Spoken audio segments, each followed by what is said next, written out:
Hello, this is Forza Motorsport 7 and today I want to show you my settings for the force feedback for the Thrustmaster TX steering wheel. I want to go through them, explain what they do, because I've read a lot of opinions that Forza 7 force feedback is bad and it's unplayable on the wheel and blah blah blah blah blah. And I disagree with this completely, because I think Forza 7 is the best Forza game for steering wheel that has ever been released.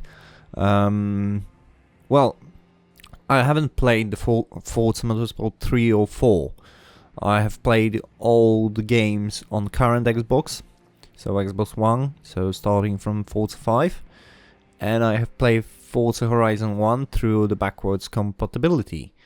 But force feedback in here, at least on Xbox, I don't know how it is on PC, maybe it's completely different on PC and way worse, I've no idea because I haven't played it on PC. But on Xbox, with this steering wheel, with the Thrustmaster wheel, it's rather good. But it's not good from the box. Default settings were pretty bad. Steering wheel was heavy and I couldn't feel practically anything. Maybe they changed the default settings in one of the updates, I've no idea about that, but I'll show you mine and what things do. So when we go to controller options, this is what we see. Layout is obviously the button layout. We have 5 options of that. We cannot modify them, so we have to adapt to one of these. Also, we can, with these switches, we can toggle some of the buttons, like change clutch and handbrake. So we can put the handbrake, if you have a 3-pedal set, on the left pedal instead of a clutch. It's really not intuitive, but if you want to do it, and if you somehow manage to, you know, connect DIY your handbrake lever to the clutch pedal mechanism, potentiometer, whatever, you can do that. Vibration, I left it on. Is the vibrations coming from the curbs, from collisions, from going off the track. Thankfully there's no stupid vibrations from just the engine RPM, so I left that on. But when we press X, we go to advanced settings, and here we have more detailed settings like dead zones. This is pretty self-explanatory, really. So on steering axis you shouldn't put any dead zone whatsoever. On throttle and brake or clutch also axis, if you want, if it's your preference, you can make, like, let's say 5% dead zone. Inside is inside is the start of the brake, so the first, when you start pressing the brake, and outside is the maximum range, so you can lower the maximum range if you want to. So you don't have to actually physically depress pedal fully to get full braking. If you want that sort of thing, you can adjust that. I want to have as much travel, to have as much control as possible.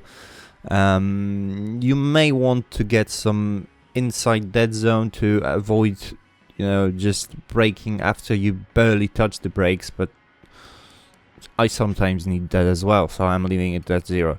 Clutch axis, these are default values for the dead zone because I don't have a clutch pedal, so I didn't adjust that. If I had one, I don't know, maybe I would use 0 and 100, maybe I would play with it a little bit, depending on how Forza clutch works. I can't help you with that because I have no experience.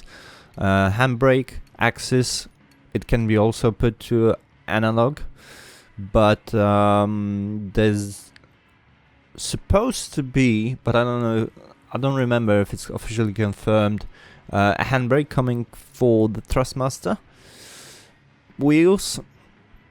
Hopefully it's an analog handbrake, not only an on-off switch, so we will be able to actually calibrate that.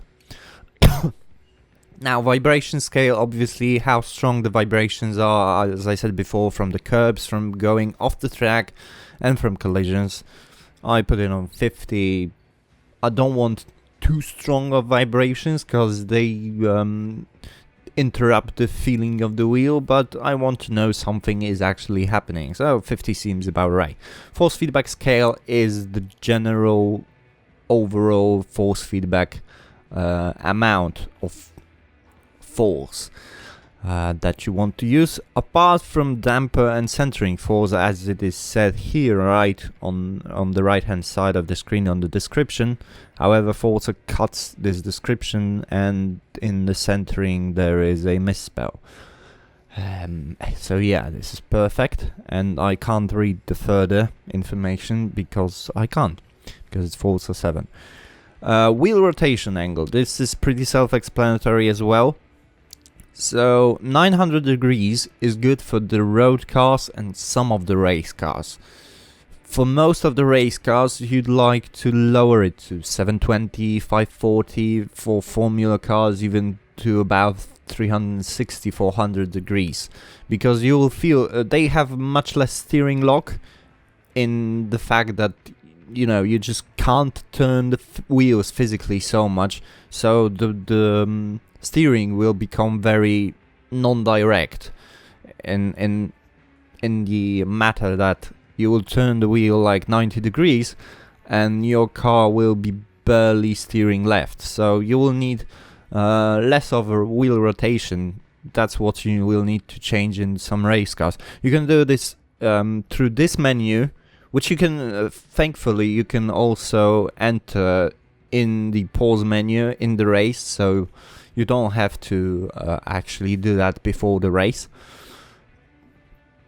All through the Thrustmaster shortcut that the wheels have, I think, 4 presets of steering lock, so you can immediately go to 540 by holding the mode button and the left, or choosing left or right D-pad to lower or upper, or to get less or more rotation. Steering linearity is also self-explanatory, so if you go to lower values than 50, steering near the center will be less responsive, so it will actually produce less steering input than you are doing. I don't see a point doing that. Maybe in drifting, where you need the first initial quick turn in, so maybe you would use 100, but I think it would be better just if you want quick steering inputs to use less rotation angle. Just like that. So I use 50. This makes the steering completely linear, so you know what you're doing. The inputs you're giving are directly translated without any recalculations to what your steering wheels are actually doing. Force feedback understeer. We come to first force feedback setting, understeer. So this changes how much of a effect on the force feedback has your loss of front wheels grip, because you can lose the front end grip by understeering, so putting too much steering lock, locking the wheels under the braking, or lifting them up in but lifting them up shouldn't actually, no, I'm wrong about that.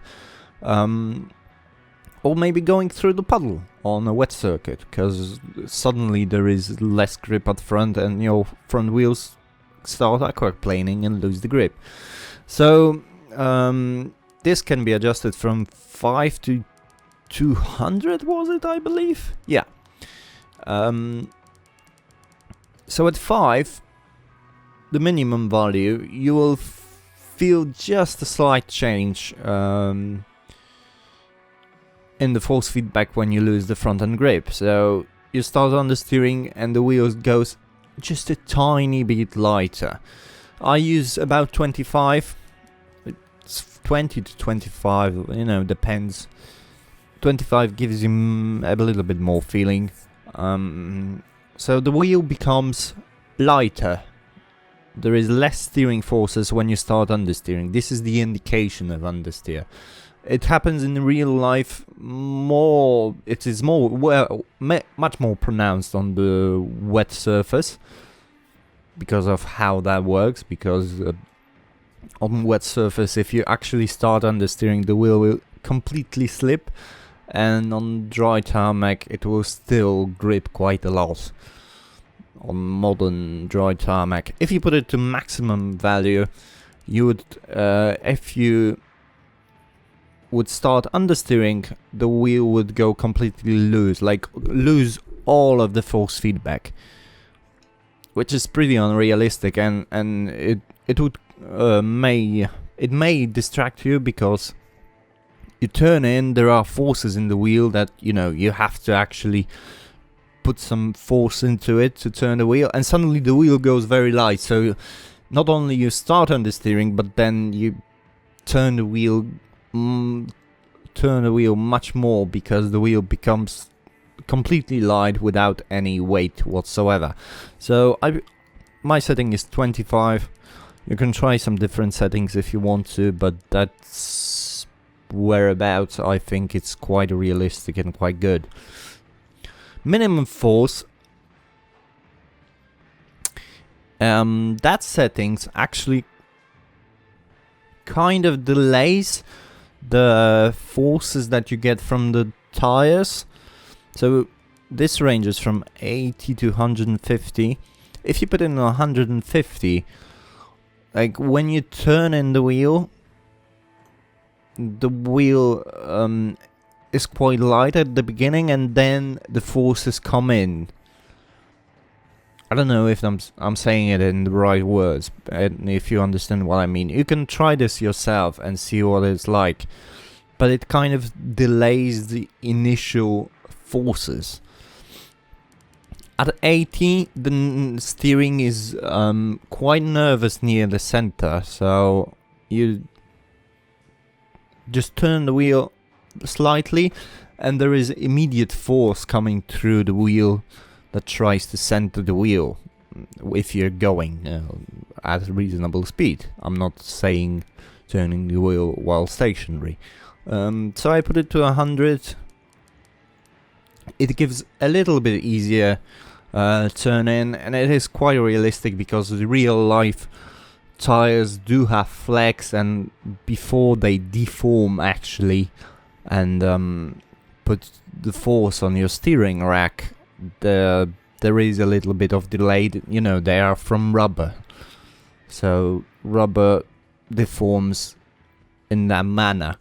I feel this is about the correct amount. Of course, it is adjustable, and you can, as I said before, you can pause the game and change the settings, and you can try it immediately what it's like. So try it for yourself. I'm just giving you tips, what I think is good. Wheel damper scale is basically the dampening force. It will be a constant force coming through the steering wheel, like it's a resistance, because when you're doing real life tires on tarmac cause, you know, resistance.